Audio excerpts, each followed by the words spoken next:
সম্মানিত ভিউয়ার্স, আমাদের দৈনন্দিন জীবনে টিন সার্টিফিকেটের ভূমিকা অপরিসীম। কেন এই কথাটা বললাম সেটার একটু বিশ্লেষণ করি।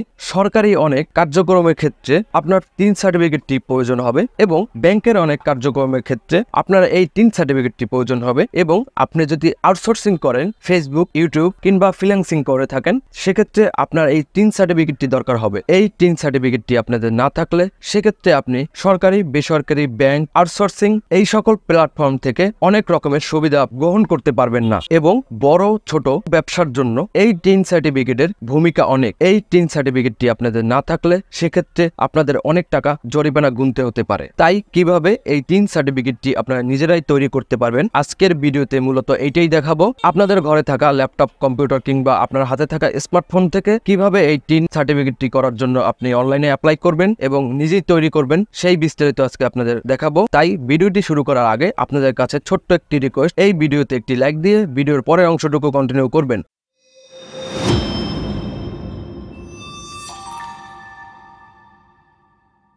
তো এখানে আমি ব্রাউজার হিসাবে গুগল ক্রোম ব্যবহার করছি। আপনারা চাইলে আপনাদের ল্যাপটপ, কম্পিউটার কিংবা মোবাইল ফোন থেকে গুগল ক্রোমটি ব্যবহার করতে পারেন। তো আমরা গুগল ক্রোমে চলে আসার পরে গুগল বারে সার্চ করব securedincometx.gov.vd। আমরা এই অ্যাড্রেসটি গুগল বারে সার্চ করব। গুগল বারে সার্চ করার পরে সরাসরি আমরা তাদের অনলাইন পোর্টালে চলে আসব। অনলাইন পোর্টালে চলে আসার পরে যেহেতু আমাদের এখানে কোনো অ্যাকাউন্ট নেই, আমাদের এখানে একটি অ্যাকাউন্ট তৈরি করতে হবে। অ্যাকাউন্ট তৈরি করার জন্য রেজিস্টার যে বাটনটি দেখতে পাচ্ছেন এইখানটা ক্লিক করবেন। রেজিস্টার বাটনে ক্লিক করার পর দেখতে পাচ্ছেন রেজিস্ট্রেশন ফর্ম চলে এসেছে। আমি এখানে একটি তথ্য ফুলফিল করে আবারও আপনাদের সাথে আসছি। আমি রেজিস্ট্রেশন ফর্মটা ফুলফিল করেছি আবেদনকারীর। প্রথমে আমরা একটা ইউজার নাম দিয়েছি, পরবর্তীতে আমরা একটি স্ট্রং পাসওয়ার্ড দিয়েছি, পরবর্তীতে আবার পুনরায় আমরা পাসওয়ার্ডটি দিয়ে দিয়েছি। এরপরে সিকিউরিটি কোশ্চেনে what is your father's first name, আমরা সিকিউরিটি অ্যান্সারে পিতার নামটি দিয়ে দিয়েছি। কান্ট্রি বাই ডিফল্ট এটা সিলেক্ট করাই থাকবে। তারপর হচ্ছে একটা ফোন নাম্বার দিয়ে দিবেন। আপনাদের ফোন নাম্বারে একটি ওটিপি যাবে, কিন্তু ইমেল অ্যাড্রেস এটা অপশনাল, চাইলে বসাতে পারেন, নাও বসাতে পারেন। এরপরে আমরা I am not a robot এই ক্যাপচারটিতে টিকমার্ক দিয়ে দিবেন। আমি টিকমার্ক দিয়ে দিচ্ছি। এরপরে আমরা রেজিস্টার বাটনে ক্লিক করব। দেখতে পাচ্ছেন টিন অ্যাকাউন্ট অ্যাক্টিভেশন কোড, আমরা যে ইতিমধ্যে নাম্বারটি ব্যবহার করেছি সেই নাম্বারে একটি ওটিপি পাঠানো হয়েছে। ওটিপিটি দিয়ে আমরা এখানে টিন অ্যাকাউন্টটি অ্যাক্টিভ করে নিব। আমরা এখানে ওটিপি নাম্বারটা দিয়ে অ্যাক্টিভ বাটনে ক্লিক করে দেব। দেখতে পাচ্ছেন রেজিস্ট্রেশন কমপ্লিট। আমরা এখন এই অ্যাকাউন্টটি লগ ইন করবো। এরপরে আমরা ইউজার আইডি এবং পাসওয়ার্ড দিয়ে লগ ইন বাটনে ক্লিক করব। লগ ইন এর মাধ্যমে আমরা আমাদের কাঙ্ক্ষিত অ্যাকাউন্টটিতে প্রবেশ করেছি। এরপরে কর্নারে দেখতে পাচ্ছেন টিন অ্যাপ্লিকেশন, এখানে ক্লিক করবেন। আমি এই ফর্মটি একটি করে ফুলফিল করে আবারও আপনাদের সাথে আসছি। টিন সোর্স ইনফরমেশন, প্রথমে আমরা পারপাস অফ টিন আমরা এখানে আদার্স সিলেক্ট করে দিয়েছি। তারপরে TIN applying for individual Bangladesh এটা সিলেক্ট করাই থাকবে। তারপর option B individual Bangladesh having NID এটাও সিলেক্ট করা থাকবে। তারপর ইনকাম ক্যাটাগরি এটি আমরা আদার্স সিলেক্ট করে দিয়েছি। আপনি যদি সরকারি চাকরি কিংবা প্রাইভেট চাকরি করে থাকেন সেক্ষেত্রে আপনি সার্ভিস দিতে পারেন, কিংবা আপনি যদি ব্যবসায়িক কাজে এই টিনটি ব্যবহার করতে চান তার জন্য আপনি বিজনেস সিলেক্ট করতে পারেন। আমরা আদার্স সিলেক্ট করে দিয়েছি এখানে। এরপরে ডিস্ট্রিক্ট অফ ইনকাম সোর্স, ডিস্ট্রিক্টটা সিলেক্ট করে দেবেন। তারপরে সোর্স অফ ইনকাম, আপনি যদি কৃষিকাজ করে থাকেন তাহলে এখান থেকে আপনি সেটা সিলেক্ট করতে পারেন, এবং আপনি যদি সরকারি এমপ্লয়ি হয়ে থাকেন সেক্ষেত্রে আপনি এটা সিলেক্ট করতে পারেন। আমি যার জন্য টিন সার্টিফিকেটের আবেদনটা করছি তার অ্যাকচুয়ালি বিকাশের ব্যবসার ক্ষেত্রে এই টিন সার্টিফিকেটটি প্রয়োজন হবে। তার জন্য আমরা এখানে income from business profession select করে দেব। সিলেক্ট করে আমরা নেক্সট বাটনটিতে ক্লিক করে দেব।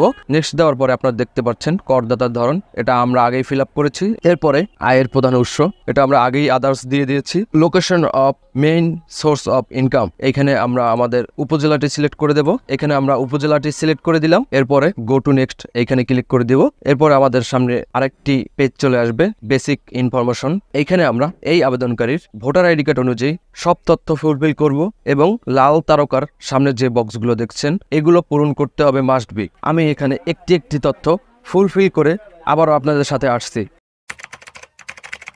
আমরা এখানে আবেদনকারীর বেসিক ইনফরমেশন সবগুলো ফুলফিল করে দিয়েছি। প্রথমে করদাতার নাম আমরা আবেদনকারীর এনআইডি অনুযায়ী নাম দিয়ে দিয়েছি, এখানে লেখাই দেখতে পাচ্ছেন জাতীয় পরিচয়পত্র অনুযায়ী। এরপরে আবেদনকারীর লিঙ্গ সিলেক্ট করেছি। এরপরে জাতীয় পরিচয়পত্র নাম্বার দিয়ে দিবেন। এরপরে পরিচয়পত্রের জন্ম তারিখটি এখানে দিয়ে দিবেন নির্ভুলভাবে। এরপরে আমরা পিতার এনআইডি কার্ড অনুযায়ী পিতার নামটি দিয়ে দিয়েছি। এরপরে আমরা মাতার এনআইডি কার্ড অনুযায়ী মাতার নামটি এখানে দিয়ে দিয়েছি। আপনারা যদি বিবাহিত হন সেক্ষেত্রে স্বামী কিংবা স্ত্রীর নাম এখানে এখানে ব্যবহার করতে পারেন। এরপরে ফোন নাম্বার এটি সিলেক্ট করাই থাকবে, আপনারা চাইলে চেঞ্জ করেও দিতে পারেন। এরপর আপনাদের ফ্যাক্স থাকলে দিয়ে দেবেন। এরপর আপনাদের ইমেল অ্যাড্রেস থাকলে বসাতে পারেন, চাইলে নাও বসাতে পারেন। এরপরে কান্ট্রি বাংলাদেশ এখানে সিলেক্ট করাই থাকবে। অ্যাড্রেস এখান থেকে আপনি শুধু আপনার ভিলেজ এবং পোস্ট অফিস সিলেক্ট করে দিবেন। এরপর আপনি ডিস্ট্রিক্ট সিলেক্ট করবেন। এরপরে আপনি থানা সিলেক্ট করবেন। এরপরে পোস্ট কোডটি দিয়ে দেবেন। বর্তমানে এবং স্থায়ী ঠিকানা একই হয়ে থাকে, তাহলে এইখানে সেম অ্যাজ কারেন্ট অ্যাড্রেস এখানে একটি টিকমার্ক দিয়ে দেবেন। টিকমার্ক দিয়ে গো টু নেক্সট বাটনটিতে ক্লিক করবেন। ক্লিক করার পরে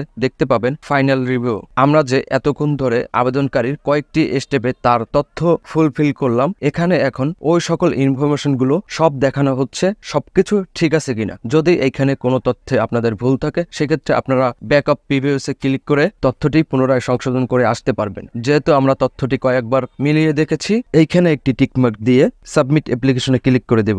আপনারা চাইলে ভালো মতো এনআইডির সাথে মিলিয়ে দেখতে পারেন। আবেদনকারীর নাম, আবেদনকারী পিতার নাম, আবেদনকারী মাতার নাম, এনআইডি নাম্বার, ফোন নাম্বার, ঠিকানা, এসব আপনারা চাইলে ভালো করে মিলিয়ে দেখতে পারেন। যেহেতু আমরা কয়েকবার ভালো মতো মিলিয়ে দেখেছি, এখন আমরা এটি সাবমিট অ্যাপ্লিকেশন এখানে ক্লিক করব। এইখানে ক্লিক করার পর আপনি দেখতে পারবেন আয়কর আইন 2023। এখানে কিছু গুরুত্বপূর্ণ নির্দেশনা দেওয়া আছে, আপনারা চাইলে পড়ে নিতে পারেন এবং এটি অবশ্যই আপনারা পড়বেন। যেহেতু আমি পড়ছি না, আমি আগেই পড়েছি, ভিডিও বড় হয়ে যাবে, এর জন্য আমি পড়ে আর শোনাচ্ছি না। আমরা ডিরেক্টলি এগ্রি অ্যান্ড কন্টিনিউ এই বাটনটিতে ক্লিক করব। ক্লিক করার সাথে সাথে দেখতে পাবেন যে আমাদের টিন সার্টিফিকেটটি সম্পূর্ণ তৈরি হয়ে গেছে। এখন আমরা সার্টিফিকেটটি ডাউনলোড করব। আপনারা চাইলে এখান থেকে ডাইরেক্টলি প্রিন্ট করতে পারেন, সেভ করতে পারেন, ইমেল করতে পারেন। আমরা এটি এখন সেভ করে নেব। ভিডিওটি শেষ করার আগে আপনাদের কাছে ছোট্ট একটি রিকোয়েস্ট, আপনারা যদি আমার চ্যানেলে নতুন হয়ে থাকেন অবশ্যই এই ধরনের প্রয়োজনীয় ভিডিও পেতে আমার চ্যানেলটিকে সাবস্ক্রাইব করে দেবেন এবং এই ভিডিওটি লাইক কমেন্ট শেয়ার করে দিবেন। সকলকে অসংখ্য ধন্যবাদ।